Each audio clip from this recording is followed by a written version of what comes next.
January, the toilet bowl season for movies. I'm Brandon Keith Avery, and this is just my opinion. My sister, she came here and disappeared. Do you know about the forest? Once the forest has you, it'll never let you go.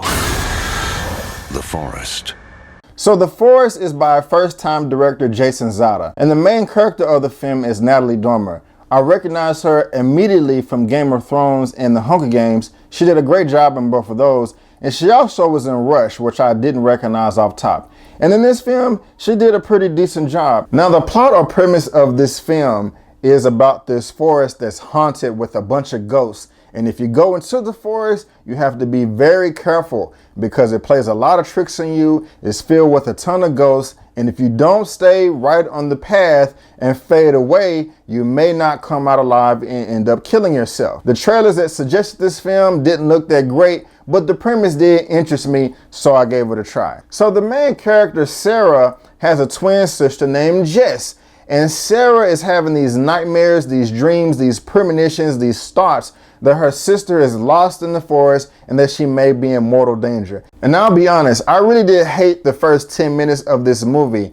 I really thought that was going to carry out throughout the film. It was blatant exposition. The characters are very cold, trying to converse with each other, and you just didn't care. They're trying to give you a nice story to connect to, but there's really just nothing to hold on to. And the film is bouncing back and forth from scene to scene with no real connective tissue, and it just really seemed cold and heartless. Now, as Sarah finally gets to Japan and she gets to the forest to do some investigations and find her sister, things start to pick up just a little bit. Now, there's another character that pops up by the name of Aiden, played by Taylor Kinney. Now, prior to him coming onto the screen, it was bland, it was boring. I wasn't able to attach myself to the characters, and there was nothing but cheap jump scares. But when he and Sarah met up in a bar, and I won't spoil it, that's where things started to come together and the film started warming up to me, and I was on board to see this adventure in the forest to try to stay away from the ghosts and stay on the path. Now, what this film did well with the cinematography, I will say the forest. It did look very nice. It was a nice green forest. There was nothing really dark or daunting about it. And for people to go in that are supposed to come out but end up killing themselves, committing suicide, they didn't do a good job there, but at least the forest did look nice. But as things were going on, something that frustrated me is there are simple rules in place. Just stay on the path. Just stay with your tour guide. But as soon as Sarah wants to go into the forest, she immediately gets off the path on with another group of onlookers, and it's just very frustrating. Another frustrating aspect was Sarah, where she's in the forest and she's lost. She has a camera on her phone with light, but for some reason the battery never died out on her phone. No matter how much she used her phone and had a flashlight, the battery never went out. And we all know with smartphones, the more you use your flashlight, the faster the battery runs out. But it didn't happen in the forest, and that was really frustrating. And for this to be a scary forest and to play tricks on your mind, Sarah was really able to talk herself out of the hallucinations. And that's not how it's supposed to go, or at least in my opinion. I feel that the forest is supposed to be playing all types of tricks on her.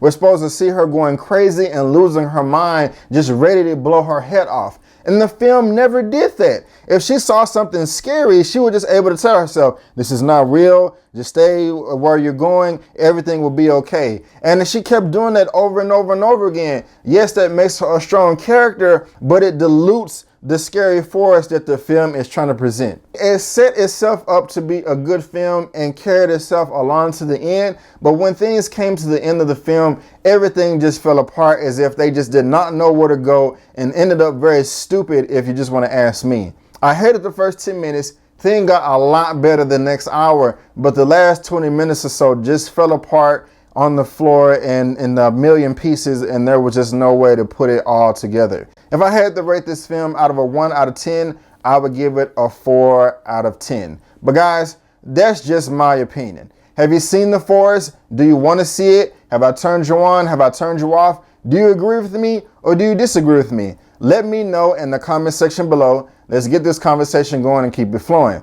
If you like this video, go ahead and give me the thumbs up. And if you didn't, that's fine. Just leave me a comment below why and still give me the thumbs up.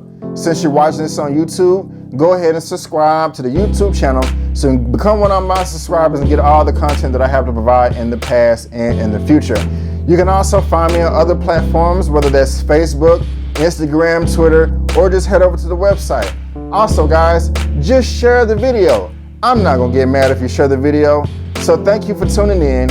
And before you go, don't forget that my name is Brandon Keith Avery, and that's just my opinion. Peace.